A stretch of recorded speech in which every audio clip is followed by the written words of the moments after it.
The 10th century AD, a time when Europe was plunging into the chaos of feudal strife, and Rome, once the majestic capital of an empire, had become an arena for the merciless struggle of aristocratic clans. In this shadow of medieval decline, even the Holy See of Apostle Peter did not escape defilement. History knows many contradictory periods in the annals of the Catholic Church, but the era later dubbed Pornocracy, or the rule of harlots, overshadows them all with its moral decay.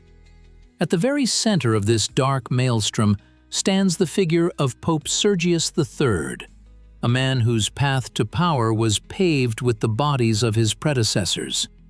He did not simply occupy the apostolic throne, he drowned it in blood and scandal, opening one of the most disgraceful chapters in the history of the papacy. It was with his pontificate, which began in 904, that an era dawned when Roman courtesans from the influential Theophylact family virtually governed the vicars of Christ on earth. His connection with the young Marozia, daughter of the all-powerful Theodora, became a symbol of an era when the holiest see was turned into a toy in the hands of ambitious women and ruthless politicians. By the end of the 9th century, the Roman Church resembled a sinking ship. Its sides groaned under the pressure of political intrigues, and the helm passed from hand to hand with alarming rapidity. The Holy See, once a symbol of spiritual greatness, had become a bargaining chip in the games of the Roman aristocracy. In the 50 years preceding the 10th century, more than 20 pontiffs had come and gone, some ruling for only a few months, others for a few weeks. Many of them died under suspicious circumstances, making way for new claimants. Rome at that time presented a strange mixture of grandeur and decay. Ancient marble columns stood alongside dilapidated buildings, and the streets where legions once marched were now roamed by beggars and bandits. The city was divided among influential families, each controlling its own district and striving to place its candidate on the papal throne. The Theophylacts stood out particularly, a family whose influence in Rome at the end of the 9th century was truly colossal.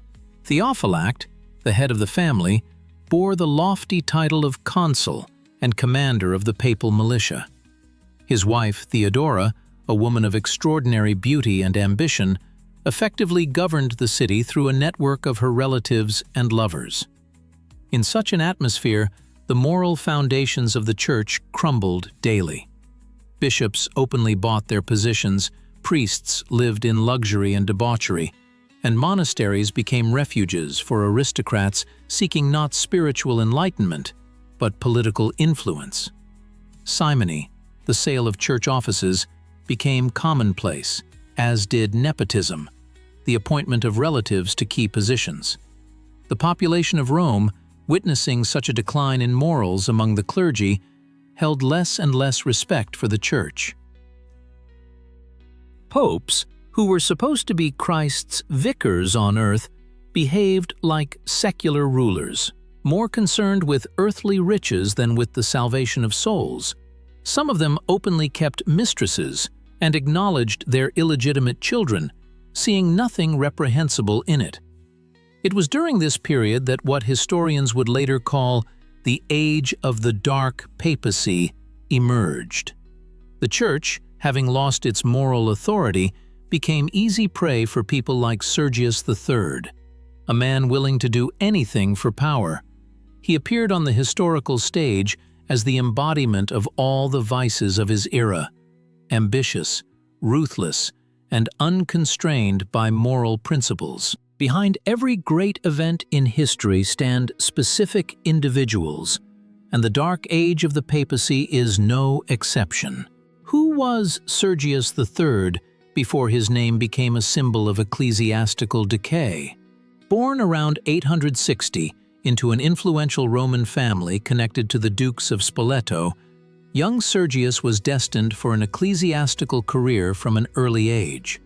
His origins opened doors inaccessible to ordinary mortals, and the ambitious youth skillfully used his family connections. Sergius's ascent through the church hierarchy was rapid. First a subdeacon, then a deacon, and finally Bishop of Caere, a small town near Rome. Contemporaries noted his extraordinary intellect, eloquence, and political acumen. But beneath the pious facade lay a man willing to do anything for power. Sergius first attempted to claim the papal throne in 897 when Pope Theodora II died. A part of the Roman nobility supported his candidacy, but John IX received the majority of votes. This defeat deeply wounded Sergius's pride and sowed the seeds of revenge, which would bear terrible fruit 7 years later. Exiled from Rome, Sergius found refuge at the court of Adalbert, Margrave of Tuscany, one of Italy's powerful feudal lords. There, in the shade of Tuscany's olive groves, he wove a web of conspiracy, gathering supporters around him and accumulating resources for a future struggle for power. Throughout these years, Sergius kept his eyes on Rome, carefully observing the succession of pontiffs. He waited for the opportune moment when the Holy See would be vulnerable enough for a decisive strike. And that moment arrived in 904, when the weak and inexperienced Leo V found himself on the papal throne. During his exile, Sergius managed to secure the support of the influential Theophylact family, especially Senator Theophylact and his ambitious wife Theodora. This alliance became a decisive factor in his return to power. The Theophylacts controlled Rome and its surroundings, had their own army, and unlimited financial resources. Modern historians still debate what exactly attracted the Theophylacts to Sergius. Some believe they saw in him a convenient puppet that could be manipulated. Others think Sergius managed to convince them of his usefulness as an ally. Perhaps Theodora's personal sympathy also played a role. A woman known for her numerous romantic liaisons, the year 904 marked a turning point in the history of the papacy. Rome held its breath, watching the bloody drama unfold on the sacred throne. Pope Leo V, a simple priest from the countryside, had barely ascended the throne of St. Peter when he was betrayed by his closest advisor, Cardinal Christopher. Just 30 days after his election, Leo found himself imprisoned, and Christopher proclaimed himself the new pope. However, the usurper's triumph was short-lived. Behind the scenes of these events stood Sergius, biding his time. Relying on the military might of the Theophylacts, he stormed into Rome at the head of a mercenary army. The streets of the Eternal City ran red with blood as Sergius's supporters mercilessly dealt with Christopher's adherents. According to the chronicler Liutprand of Cremona, Sergius personally decided the fate of both popes. Christopher and Leo V were taken from prison and brought before the new ruler. What transpired behind the closed doors of the papal palace is not fully known, but both of Sergius's rivals disappeared without a trace. According to the most common version, they were strangled in prison on the orders of the new pope. Having seized the throne, Sergius III immediately strengthened his alliance with the Theophylact family. Senator Theophylact gained control over the papal treasury and key positions in Rome's administration, while his wife Theodora became the de facto ruler of the city. This alliance was cemented not only by political interests, but also by more intimate bonds. At the very first feast celebrating his enthronement, Sergius met Theodora's young daughter, 15-year-old Marozia. The girl, who inherited her mother's beauty and political acumen, made an indelible impression on the 50-year-old pontiff. The ensuing romance between them became an open secret in Rome. causing whispers of condemnation even in this morally decadent society. Sergius made no secret of his liaison with the young aristocrat. Marozia frequently appeared in the Lateran Palace, occupying apartments adjacent to the papal chambers. Her influence on ecclesiastical decisions grew daily, causing indignation among some of the clergy. To consolidate his power, Sergius carried out a purge within the episcopate, mercilessly eliminating anyone who might pose a threat to his position. He dealt particularly harshly with the followers of Pope Formosus, his long-standing adversary. Sergius not only confirmed the decisions of the infamous "zero," but also ordered the destruction of all acts of Formosus's pontificate.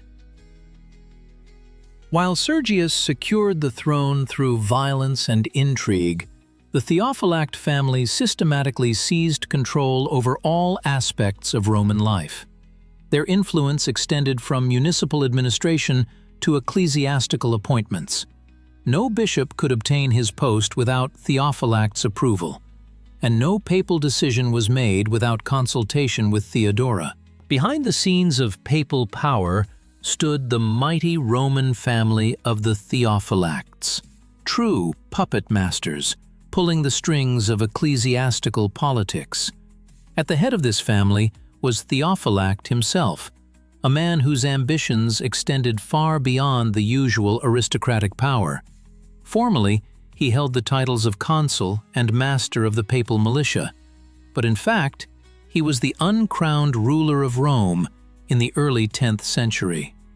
However, the true mastermind of the family was his wife Theodora, a woman of extraordinary beauty, keen intellect, and iron will.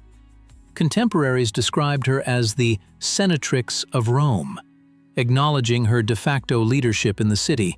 The chronicler Liutprand of Cremona, not sparing epithets, called her a shameless harlot who, through her love affairs, gained power over Rome. The Theophylacts controlled Rome through an extensive network of relatives who held key positions in the city administration. Their influence spread to all spheres of life, from trade and taxes to ecclesiastical appointments. No bishop could obtain his post without Theophylact's approval, and no papal decision was made without consulting Theodora. The family owned vast land holdings in the vicinity of Rome, controlled major trade routes and salt mines, the main source of wealth in the region. Their palace on the Aventine Hill became the center of the city's political life, eclipsing even the papal residence in its splendor. A brilliant move by the Theophylacts was to use their own daughters to consolidate power. Theodora and Theophylact had two daughters, Theodora the Younger and Marozia, both inheriting their mother's beauty and political talent. From an early age, the girls were raised not as ordinary aristocrats, but as future political figures. Marozia, the elder of the sisters, showed a particular talent for intrigue. Her mother personally prepared her daughter for the role she was to play in high politics. When Sergius III, with the support of the Theophylacts, seized the papal throne, 15-year-old Marozia became a key element in the family's plan to control the church. The connection between the elderly pontiff and the young aristocrat was not an accidental whim. It was a carefully calculated political move that turned the Pope into an obedient puppet in the hands of the Theophylact family. Through Marozia, Theodora and Theophylact gained direct access to papal decisions and the church treasury. In the 10th century, Rome was a city of contrasts, where outward piety concealed intrigue and vice. Into this scene stepped a new figure, Marozia, daughter of Theodora and Theophylact, born around the year 890. From an early age, the girl was raised not as a typical aristocrat, but as a future political player. Her mother personally taught her daughter the art of seduction and manipulation, skills that, in the Rome of that time, were valued no less than the ability to read and write. By the age of 15, Marozia had blossomed into a true beauty with dark hair, olive skin, and a piercing gaze. She inherited not only her mother's looks, but also her ambition. When Sergius III, with the support of the Theophylacts, seized the papal throne, young Marozia became a central figure in the family's plan to control the church. Their first meeting took place at a feast celebrating the new pontiff's enthronement. 50-year-old Sergius, upon seeing the young woman, was instantly captivated. According to contemporary accounts, Marozia skillfully used her youth and beauty to attract the Pope's attention. She appeared at the celebration in translucent garments, which was provocative even by the standards of morally decadent Rome. Theodora, observing the unfolding events, not only did not hinder the nascent affair, but actively encouraged it. For the mother, Marozia was not just a daughter, but a political instrument through which she could control the very vicar of Christ on earth. The relationship between the young aristocrat and the elderly pontiff developed rapidly. Soon, Marozia was given her own apartments in the Lateran Palace, connected by a secret passage to the papal chambers. Her influence on ecclesiastical decisions grew daily, causing indignation among some of the clergy. This affair shocked even worldly Rome. If previous popes had mistresses, they at least tried to maintain an appearance of propriety. Sergius, however, openly displayed his affection for a girl who was young enough to be his granddaughter. At official ceremonies, Marozia occupied a place of honor beside the papal throne, and her opinion was considered in the appointment of bishops and cardinals. Especially outrageous to contemporaries was Marozia's age. In a society where girls married at 12 or 13, a 15-year-old mistress was not considered a child. However, even by the standards of the time, the relationship between the spiritual leader of the Christian world and a young girl seemed sacrilegious. Some chroniclers of the time, without hiding their disgust, called Marozia the papal harlot and a devil's spawn. Around the year 906, an event occurred in the Lateran Palace that was supposed to remain a secret, but soon became known throughout Rome. Marozia gave birth to a son by Pope Sergius III. The child was named John, and his birth was not just another scandal in the series of papal transgressions, but also a crucial link in the long-term strategy of the Theophylact family. The young mother, barely 16 years old, with a calculation astonishing for her age, used the birth of an heir. The child, in whose veins flowed the blood of both a powerful Roman family and the vicar of Christ on earth himself, became an ideal instrument for strengthening power for decades to come. Sergius, despite his spiritual office, did not conceal his paternity. On the contrary, he showed unusual care for his offspring, providing him with the best upbringing and education. The infant was baptized with special solemnity in the Basilica of St. John Lateran, which in itself was a defiant gesture. The Pope effectively acknowledged his illegitimate son before the entire church. From his earliest years, young John was prepared for a grand future. He was assigned the best teachers in Rome, including renowned theologians and connoisseurs of ancient literature. The boy studied Holy Scripture, the works of the Church Fathers, and classical Latin. Special attention was paid to canon law, knowledge essential for a future church hierarch. The Theophylact family, especially Theodora and Marozia, meticulously planned the child's destiny. In their view, John was eventually to take his father's place on the papal throne, which would ensure the family's control over the church for a generation to come. This dynastic plan was unprecedented in the history of the papacy and reflected the degree of moral decay of the Roman Church during that period. When the boy was 5 years old, Sergius III unexpectedly died. This event could have disrupted the Theophylact's plans, but Marozia already possessed enough influence to continue building her son's future. She secured him a place in the church hierarchy, obtaining for him against all canons the rank of subdeacon at the age of 10. In the following years, Marozia strengthened her position through a series of strategic marriages with influential aristocrats, each of whom brought her closer to absolute power in Rome. All this time, John remained her main trump card in the political game, a living symbol of the connection to the papal throne and the legitimate heir to Sergius III's influence. The political activity of Sergius III was as contradictory as his personal life. Upon ascending the throne of St. Peter, he immediately began to consolidate his power and settle scores with his opponents. One of his first steps was to revive the infamous Cadaver Synod, an unprecedented trial of a dead man in the history of the Church. The object of his hatred was Pope Formosus, who had died 12 years earlier. By order of Sergius, Formosus's body was exhumed, dressed in papal vestments, and seated on a throne for trial. The decomposing corpse was accused of usurping the papal throne, perjury, and violating church canons. After the guilty verdict was delivered, the sacred vestments were ripped from the body. 3 fingers of the right hand, with which popes give blessings, were severed, and it was thrown into the Tiber.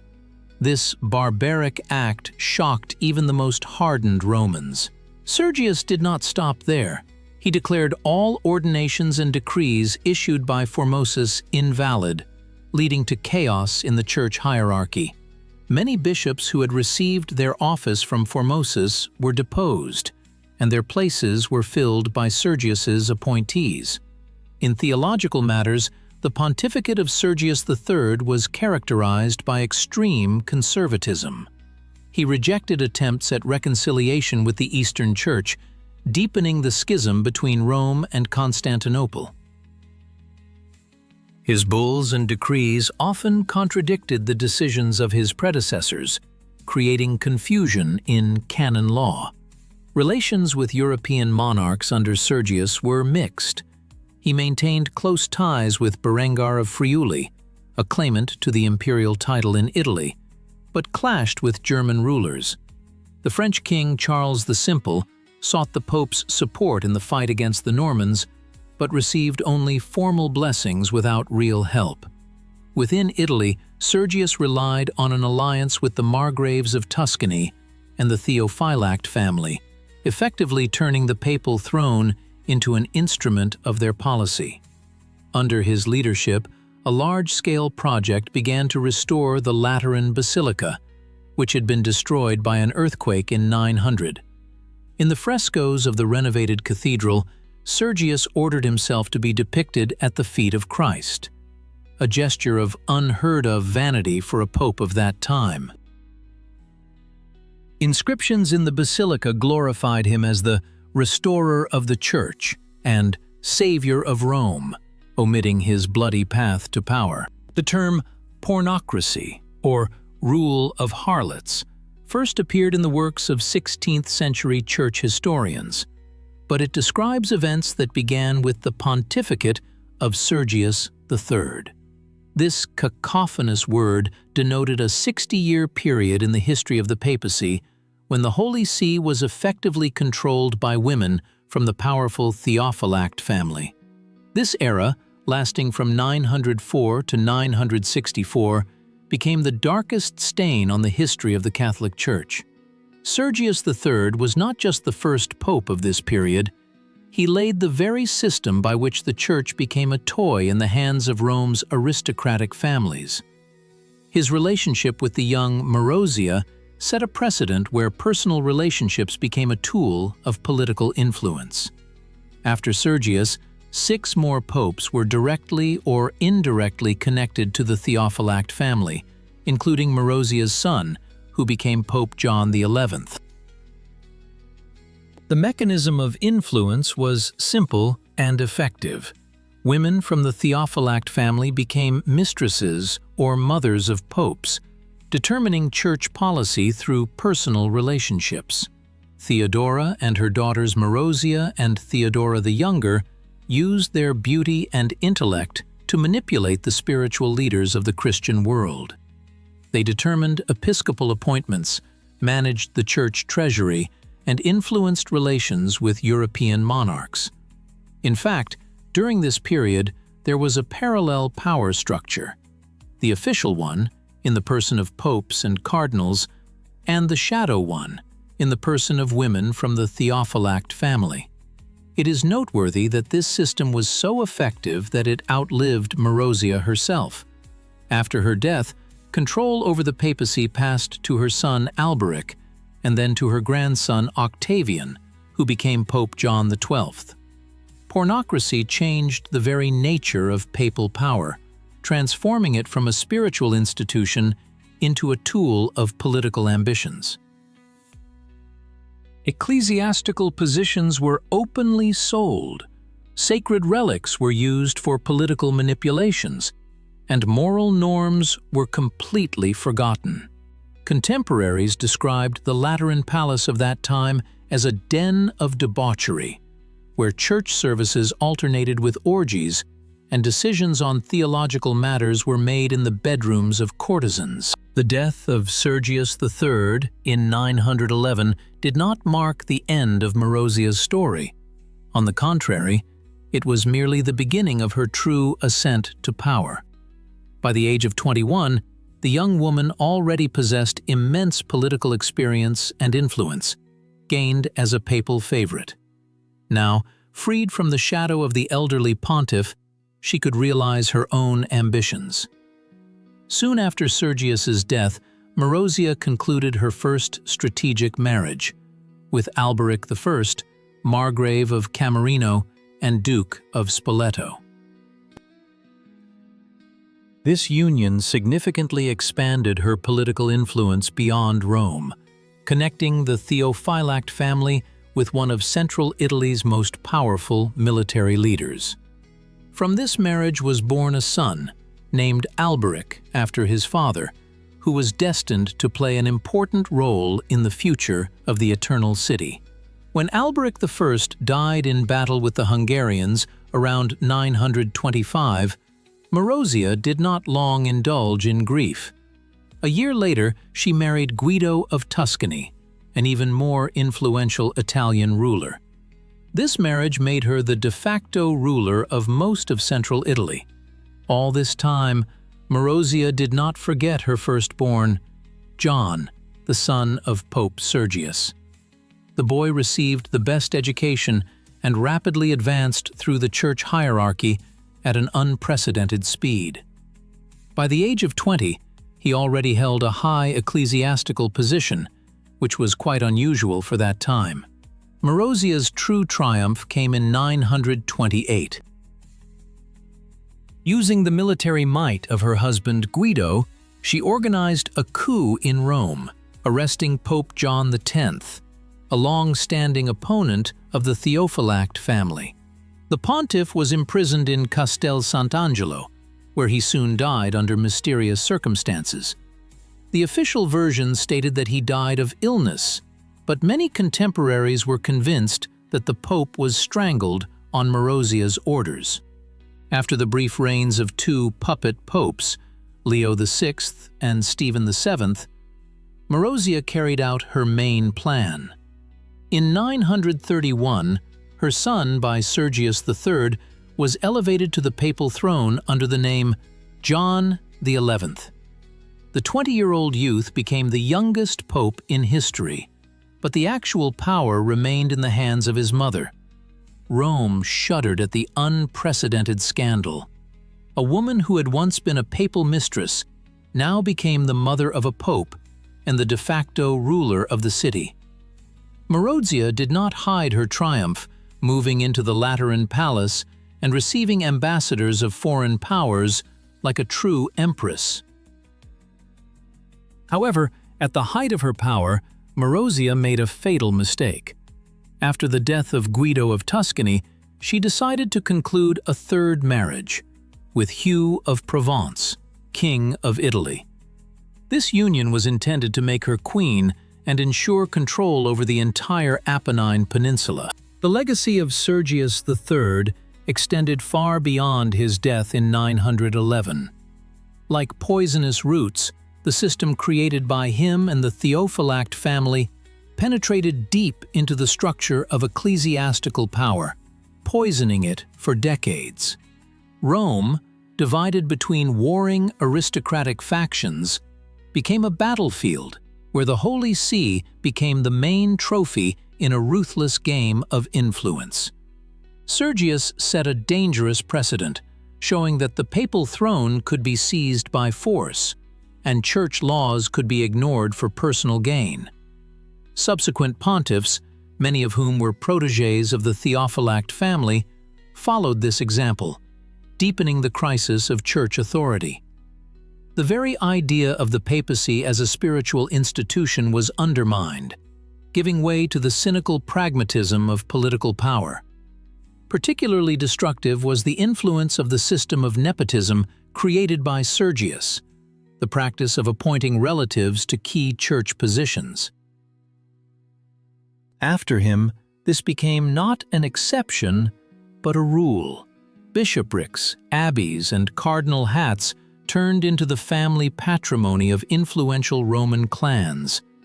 The ecclesiastical hierarchy, initially built on the principles of spiritual merit, was now determined by kinship ties and political alliances.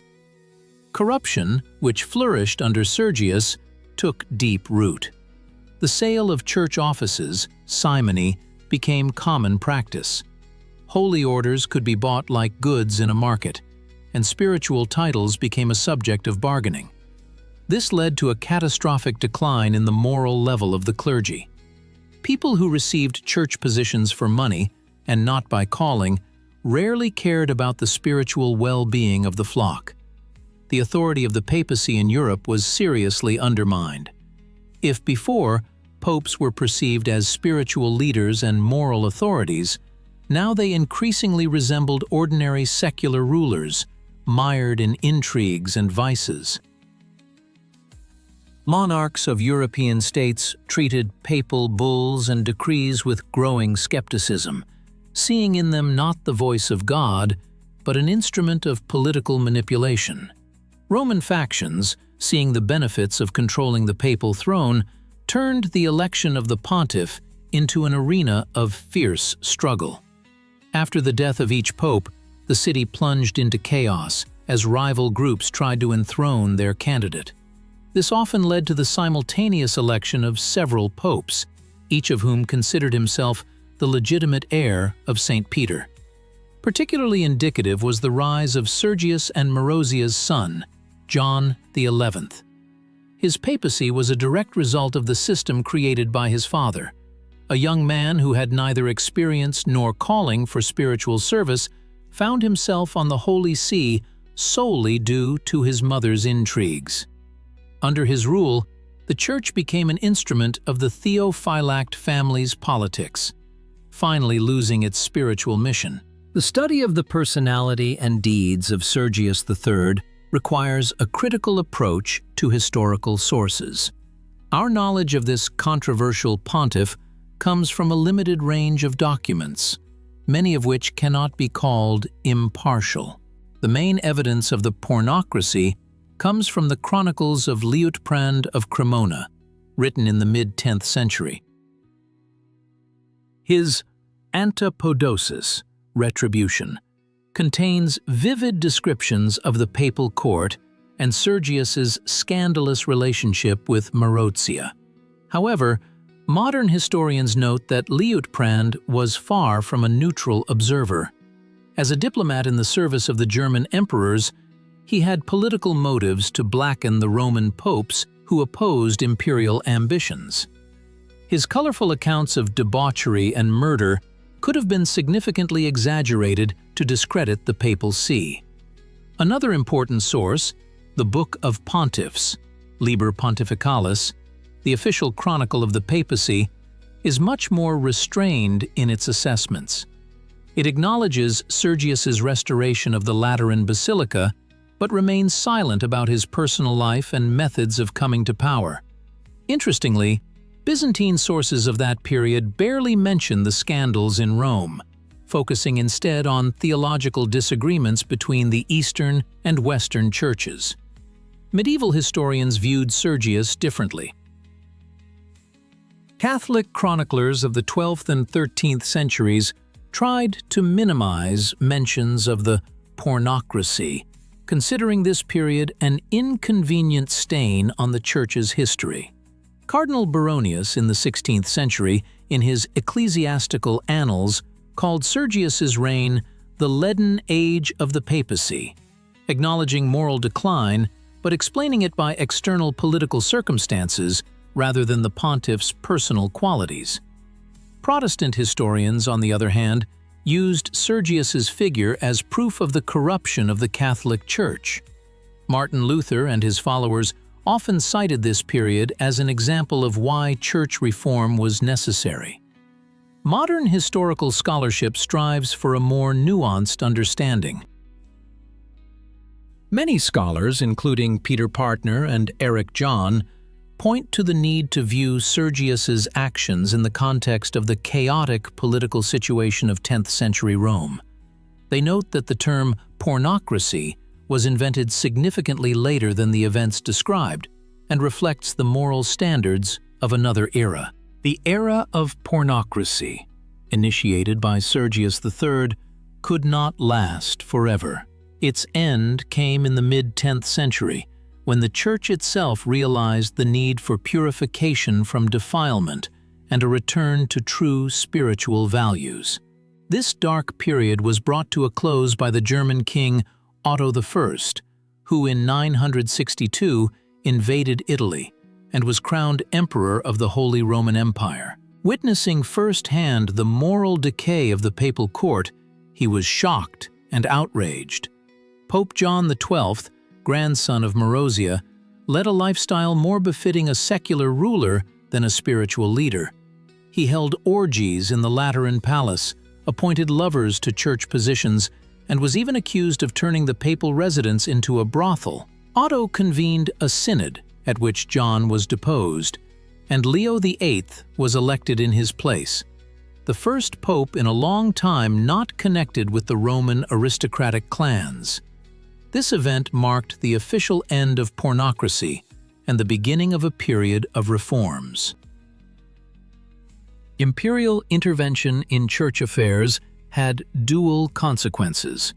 On the one hand, it put an end to the power of Roman courtesans over the papal throne. On the other hand, it created a precedent for secular control over papal elections, which would later lead to new conflicts between the Church and the state. After the purification of the papal throne from the influence of the Theophylact family, a long process of restoring the Church's authority began. A key role in this was played by the Cluniac movement, a monastic reform that originated in the Burgundian abbey of Cluny. Cluniac monks advocated for strict observance of the rule of Saint Benedict, clerical celibacy, and the independence of the Church from secular power. Their ideas gradually spread throughout Europe, preparing the ground for the great ecclesiastical reforms of the 11th century. The experience of pornocracy became an important lesson for the Catholic Church. It showed what catastrophic consequences can result from the fusion of spiritual power with worldly interests. In response, the Church developed a system of checks and balances designed to prevent similar abuses in the future. The most important reform was the change in the order of papal elections. In 1059,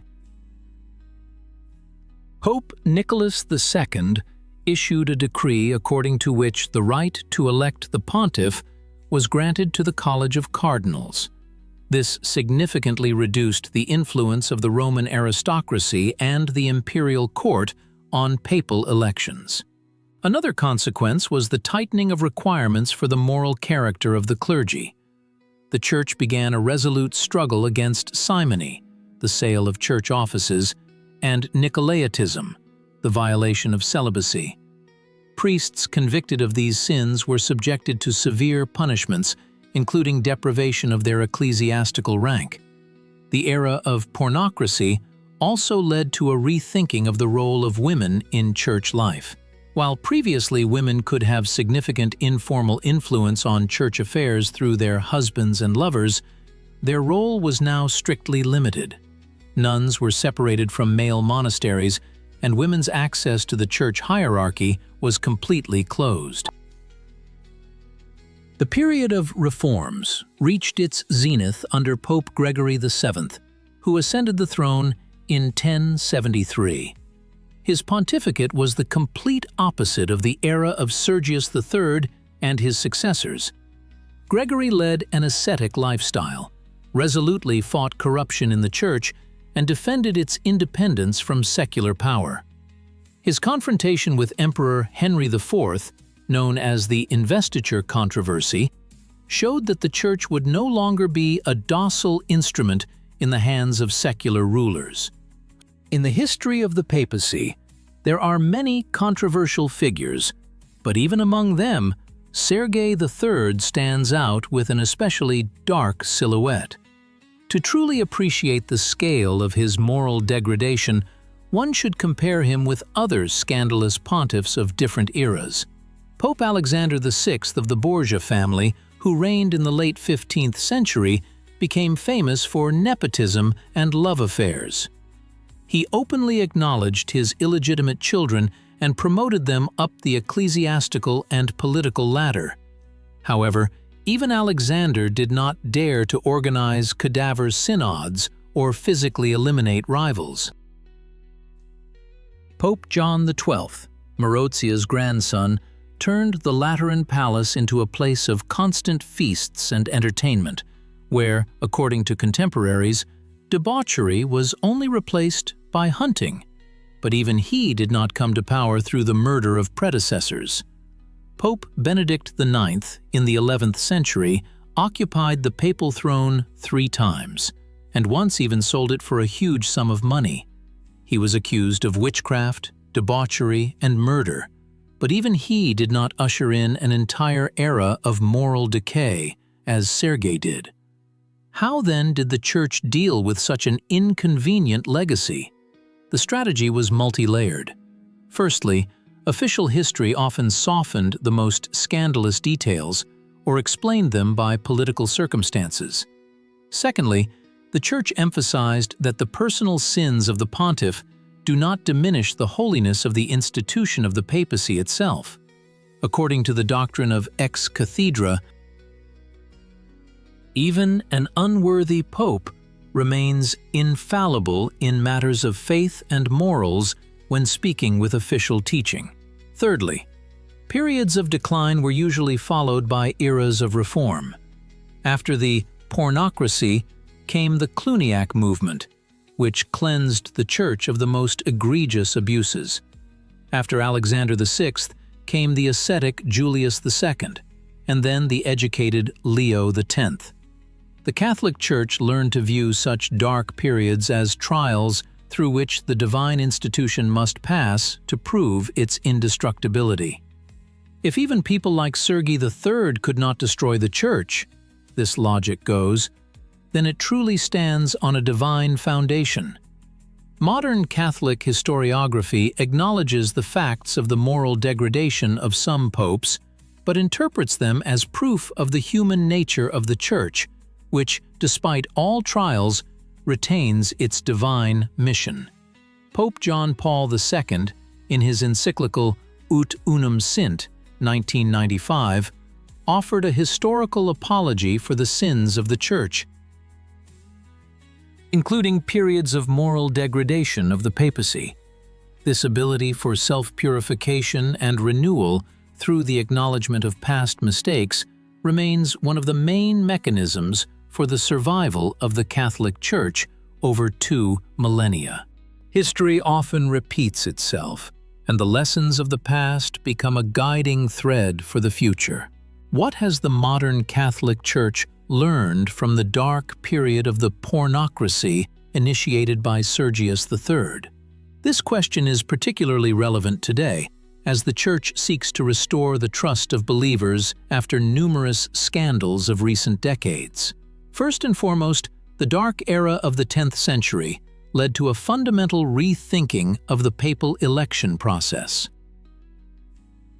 The modern conclave system, where cardinals are locked in the Sistine Chapel until a new pontiff is elected, originates precisely from the reforms that followed the period of the Pornocracy.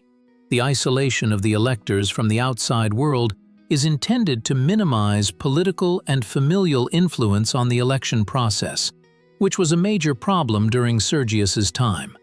A second important lesson was the strict separation of spiritual and temporal power. After the tragic experience of the 10th century, the Church realized the danger of too close and intertwining with worldly interests.